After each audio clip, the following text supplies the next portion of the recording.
Hello and welcome back to another video. Today is warm. I mean, it's 5:05 and I'm in a pretty thin base layer and a pretty thin jersey. As always, it's windy, but warm. Today is chain gang day. A big group of us just put down the power and it's all about the draft.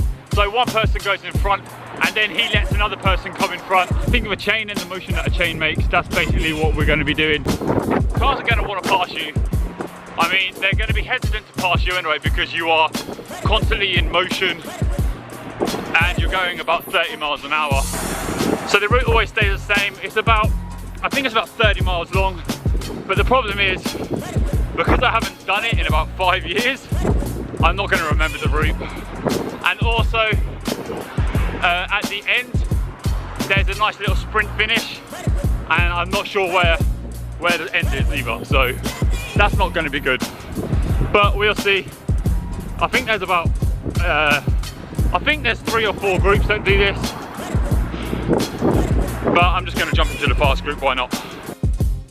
Okay, so we've just started the chain gang, and what's going on is because of the direction of the wind, we decided to start in the left direction. Now what I mean by that is the guy on the right will push in front, put some power down and then fall off to the left.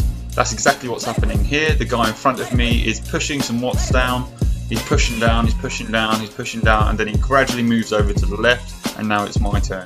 Now see here, I almost get to 500 watts just pushing, taper off a little bit because of the elevation, and then basically move over to the side and then wait for the guy behind me to come in front of me. Now I should be in his draft a little bit better, so I don't have to put as many watts down. One quick thing to say is there is a lot of communication when we do this. It's not just silent. There's always someone going last man. So we say last man if you're the last man at the back, so the other guy can catch on to the back of you. If you say clear, it means that the guy in front that you see now, he's just moved over. Most people say clear because so they don't hit wheels.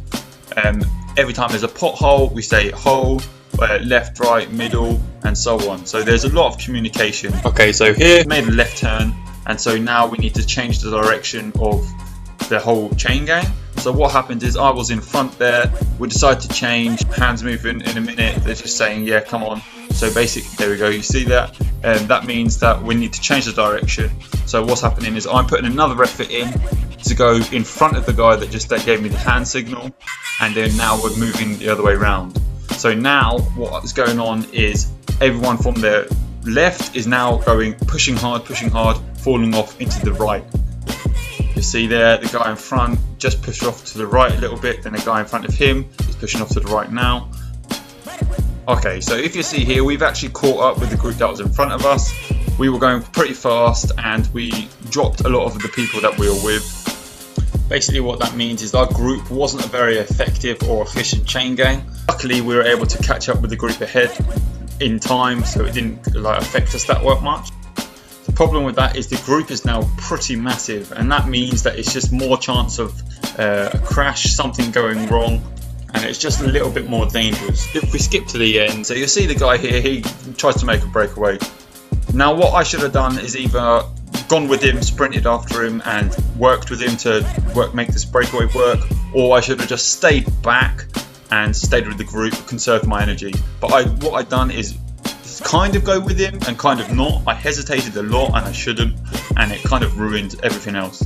I didn't know how far the sprint sign was, so that's what kind of messed it up. Then you'll see the guys here, they all knew where the sprint sign was, they knew it was coming up, so they caught up really easily. None of them were taxed from that effort at all, apart from me and the guy in blue that is going past in a minute. So what ends up happening is now they all sprint for the sign, and that was my chain gang over, to be fair. Okay, so I'm on my way home now. That ride is pretty much as hard as I remember it to be. I went out with the second fastest group, and because our group was so strong, we actually ended up catching up the fastest group, and we ended up in their group as well. So basically we became one big fast group. Not very safe, but our group had too little people in it because we kept dropping people off the back. So there wasn't much we could do about it, to be fair. At the moment, I'm on 171 TSS. Total ride time has been 2 hours and 17 minutes, but 45 minutes of that was pretty much cycling around waiting for the group. At the end of the ride, one guy went off the front, and I especially tried to catch him, not knowing where the finish line was, and also I was just a bit hesitant, you know, because no one else was going. I didn't know how far away till the end it was. But I kind of stood in the middle, so not with the big group and not with him, and that is the worst place to be. And by the time I got caught, it was actually the sprint finish for the signs, so that was a bit unlucky. But that just means that at least now I know where the sprint finish sign is, so next time I can prepare myself properly. But that is definitely a good workout. So that's pretty much it for the video. I hope you enjoyed the first chain gang video, and see you next time.